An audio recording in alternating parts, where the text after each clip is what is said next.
Assalamualaikum warahmatullahi wabarakatuh.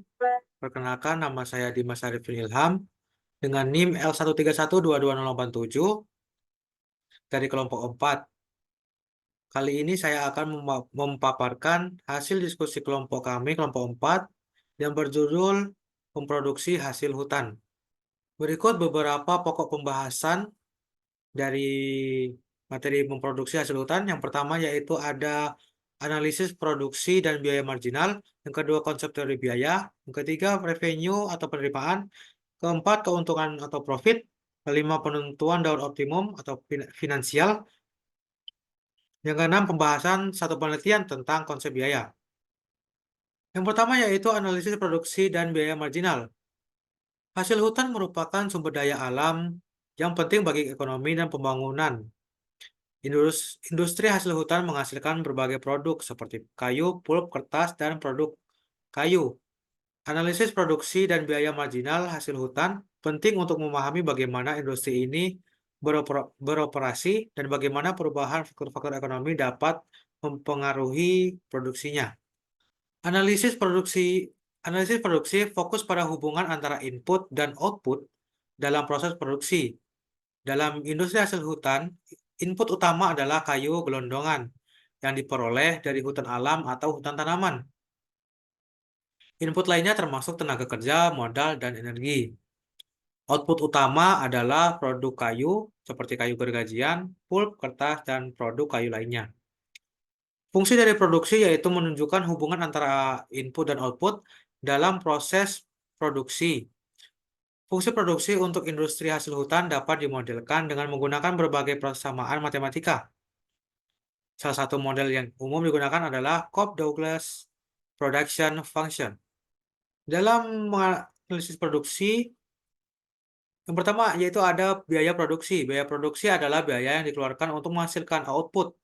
Biaya produksi dapat dibagi menjadi dua kategori utama, yaitu biaya tetap dan biaya variabel. Yang kedua ada biaya marginal. Biaya marginal yaitu ada biaya tambahan yang dikeluarkan untuk menghasilkan satu unit output tambahan. Biaya marginal dapat dihitung dengan mendiferensikan fungsi biaya total terhadap output. Yang kemudian yaitu ada konsep teori biaya. Konsep teori biaya terdiri dari biaya tetap dan biaya variabel. Yang kedua biaya rata-rata. Biaya rata-rata terdiri dari biaya rata-rata total, biaya rata-rata variabel, biaya rata-rata tetap. Kemudian ada biaya marginal. Kemudian ada kurva biaya yang terdiri dari kurva biaya total, kurva biaya variabel, kurva biaya rata-rata, dan kurva biaya marginal. Kemudian ada efisiensi produksi yang terdiri dari efisiensi teknis dan efisiensi alokatif. Kemudian ada skala ekonomi. Skala ekonomi yang semakin meningkat, yaitu ketika output meningkat dengan proporsi yang lebih besar daripada input. Skala ekonomi yang konstan ketika output meningkat dengan proporsi yang sama dengan input. Ketiga yaitu skala ekonomi yang semakin menurun ketika output meningkat dengan proporsi yang lebih kecil daripada input. Kemudian ada faktor-faktor yang mempengaruhi biaya produksi, yaitu terdiri dari faktor harga input, harga bahan baku, tenaga kerja dan modal, teknologi, yaitu teknologi yang digunakan dalam proses produksi, kemudian ada tingkat output, skala ekonomi dan efisiensi produksi, kemudian ada kebijakan pemerintah, kebijakan yang terkait dengan kehutanan, tenaga kerja, dan lingkungan. Konsep dari biaya produksi hasil hutan penting untuk memahami bagaimana industri ini beroperasi dan bagaimana perubahan faktor-faktor ekonomi dapat mempengaruhi produksinya. Analisis biaya produksi dapat membantu perusahaan untuk menentukan tingkat output yang optimal dan membuat keputusan yang tepat terkait dengan produksi dan investasi. Selanjutnya ada revenue atau penerimaan. Penerimaan hasil hutan merupakan sumber pendapatan penting bagi banyak negara, terutama negara-negara berkembang yang memiliki kekayaan hutan yang berlimpah. Penerimaan ini dapat berasal dari berbagai sumber, seperti penjualan kayu, hasil hutan bukan kayu, atau yang biasa disebut HHBK, dan jasa lingkungan. Kemudian ada jenis-jenis penerimaan hasil hutan. Yang pertama yaitu penerimaan dari penjualan kayu, seperti kayu gelondongan, kayu gergajian, dan kayu olahan. Kemudian ada penerimaan dari HHBK seperti rotan, damar, madu, dan hasil hutan lainnya. Yang ketiga ada penerimaan dari jasa lingkungan seperti pengurangan emisi karbon. Kedua ada konservasi keragaman hayati. Tiga ada jasa wisata alam. Selanjutnya faktor-faktor yang mempengaruhi penerimaan hasil hutan. Pertama yaitu permintaan dan penawaran. Permintaan global dan domestik untuk produksi hasil hutan. Kedua, kebijakan pemerintah. Kebijakan terkait dengan pengelolaan hutan, perdagangan hasil hutan, dan lingkungan. Kemudian teknologi, yaitu teknologi yang digunakan dalam proses produksi dan pengolahan hasil hutan. Selanjutnya yaitu kondisi alam, berdasarkan kualitas dan luas hutan. Kemudian keterampilan dan pengetahuan. Keterampilan dan pengetahuan masyarakat dalam mengelola dan memanfaatkan hasil hutan. Selanjutnya ada keuntungan atau profit. Keuntungan dari segi ekonomi yaitu sumber pendapatan. Yang pertama ada sumber pendapatan, yaitu hasil hutan seperti kayu, rotan, dan damar dapat dijual untuk menghasilkan pendapatan bagi masyarakat lokal, perusahaan, dan pemerintah.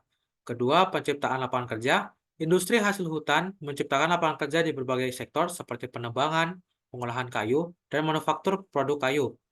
Yang ketiga, pengembangan ekonomi pedesaan. Industri hasil hutan dapat membantu mengembangkan ekonomi pedesaan dengan menyediakan peluang kerja dan pendapatan bagi masyarakat lokal. Selanjutnya, keuntungan dari segi lingkungan, yaitu pertama pengelolaan hutan yang berkelanjutan. Produksi hasil hutan yang berkelanjutan dapat membantu menjaga kelestarian hutan dan keanekaragaman hayati. Selanjutnya, pengurangan emisi gas rumah kaca, yaitu hutan yang dikelola dengan baik dapat membantu menyerap karbon dioksida dari atmosfer, sehingga membantu mengurangi emisi gas rumah kaca. Selanjutnya, penyediaan bahan baku ramah lingkungan. Hasil hutan dapat menjadi alternatif bagi bahan baku yang ramah lingkungan dibandingkan bahan baku dari sumber daya alam yang tidak terbarukan. Selanjutnya, keuntungan dari segi sosial. Yang pertama ada meningkatkan kualitas hidup masyarakat. Industri hasil hutan dapat meningkatkan kualitas hidup masyarakat dengan menyediakan akses ke pendidikan, kesehatan, dan infrastruktur. Yang kedua, memperkuat budaya lokal. Hasil hutan dapat digunakan untuk membuat produk budaya dan tradisional yang dapat membantu melestarikan budaya lokal. Yang ketiga, meningkatkan ketahanan pangan. Hasil hutan kayu seperti buah-buahan dan tanaman obat dapat membantu meningkatkan ketahanan pangan masyarakat lokal. Berikut ada 3 contoh keuntungan dalam memproduksi hasil hutan. Contohnya dari jurnal Forest Policy and Economics, yaitu menjelaskan sebuah studi di Indonesia menemukan bahwa industri hasil hutan kayu dan non-kayu berkontribusi sebesar 1,1% terhadap PDB nasional dan menyediakan 3,7 juta lapangan kerja. Selanjutnya yaitu ada penentuan daur optimum atau finansial. Daur optimum atau finansial dalam memproduksi hasil hutan adalah waktu yang tepat untuk memanen hasil hutan agar diperoleh keuntungan finansial maksimum. Penentuan daur optimum ini mempertimbangkan beberapa faktor, seperti tingkat pertumbuhan pohon, yaitu pohon yang tumbuh lebih cepat akan mencapai nilai panen optimal lebih cepat. Kedua, hasil hutan, harga jual hasil hutan. Harga jual hasil hutan yang lebih tinggi akan menghasilkan keuntungan yang lebih besar. Selanjutnya, biaya penanaman dan pemeliharaan. Biaya penanaman dan pemeliharaan yang lebih rendah akan meningkatkan keuntungan. Selanjutnya, suku bunga yang lebih tinggi akan mengurangi nilai masa depan dari keuntungan. Selanjutnya, metode penentuan daur optimum. Terdapat beberapa metode yang dapat digunakan untuk menentukan daur optimum finansial, antara lain metode Faustman. Metode ini menggunakan rumus matematika untuk menghitung daur optimum berdasarkan faktor-faktor yang disebutkan di atas. Kedua, metode nilai harapan lahan atau nilai tanah ekspektasi atau NEL. Metode ini menghitung nilai harapan dari pendapatan bersih dari panen pada setiap umur tegakan. Daur optimum dipilih pada saat nilai harapan maksimum. Yang ketiga ada metode simulasi. Metode ini menggunakan simulasi komputer untuk memprediksi keuntungan dari panen pada berbagai umur tegakan pada berbagai umur tegakan dan optimum dipilih pada saat keuntungan maksimum. Contoh penerapan yaitu dari penelitian dari Indrajaya pada tahun 2011 menggunakan metode Fosman untuk menentukan daur optimum finansial tanaman sengon di Jawa. Hasil penelitian menunjukkan bahwa daur optimum finansial untuk tanaman sengon adalah 6 tahun. Dan juga ada contoh penelitian oleh Jamaluddin pada tahun 2014 menggunakan metode nilai harapan lahan untuk menentukan daur optimum finansial tanaman jati di Jawa Timur. Hasil penelitian menunjukkan bahwa daur optimum finansial untuk tanaman jati adalah 35 tahun. Selanjutnya yaitu pembahasan satu penelitian tentang konsep biaya. Di sini kelompok kami mengambil penelitian yaitu dengan judul Analisis Biaya Produksi Hasil Hutan Kayu pada Hutan Tanaman Industri atau HTI di Kalimantan Timur. Penelitinya yaitu M. Arifin, S. Rahayu, dan A. Darmawan pada tahun 2023. Tujuan penelitiannya yaitu menganalisis biaya produksi hasil hutan kayu pada HTI di Kalimantan Timur. Kedua, mengidentifikasi faktor-faktor yang mempengaruhi biaya produksi. Yang ketiga, memberikan rekomendasi untuk meningkatkan efisiensi produksi. Hasil penelitiannya yaitu biaya produksi rata-rata hasil hutan kayu pada HTI di Kalimantan Timur adalah 500.000 per meter kubik. Faktor-faktor yang mempengaruhi biaya produksi pada penelitian ini yaitu biaya penanaman dan pemeliharaannya, kemudian biaya panen dan pengolahan, biaya transportasi, harga bahan bakar dan pupuk, dan juga upah tenaga kerja. Penelitian ini menunjukkan bahwa biaya produksi hasil hutan kayu pada HTI di Kalimantan Timur cukup tinggi. Hal ini disebabkan oleh beberapa faktor seperti biaya penanaman dan pemeliharaan yang tinggi, biaya panen dan pengolahan yang mahal, dan biaya transportasi yang besar. Untuk meningkatkan efisiensi produksi, perlu dilakukan beberapa upaya seperti penggunaan teknologi yang tepat guna, seperti alat berat dan mesin pemanenan kayu yang modern, peningkatan kualitas SDM di bidang kehutanan, seperti pelatihan dan pendidikan bagi para pekerja HTI.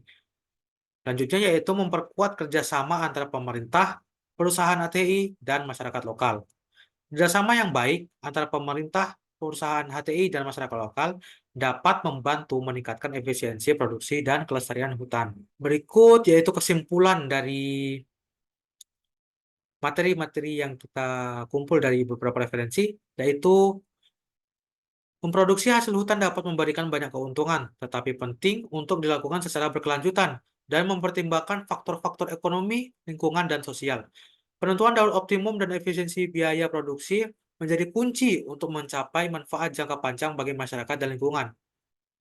Perlu dicatat yaitu keuntungan dan biaya produksi.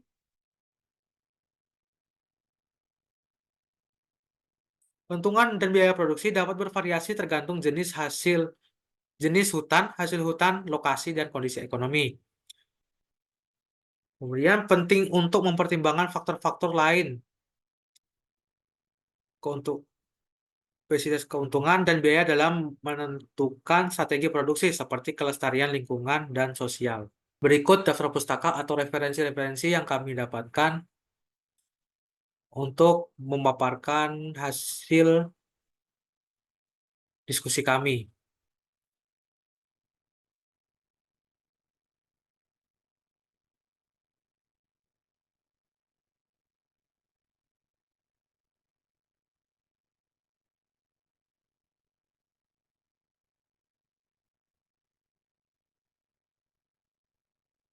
Baiklah, itu saja pemaparan materi dari kelompok saya, kelompok 4,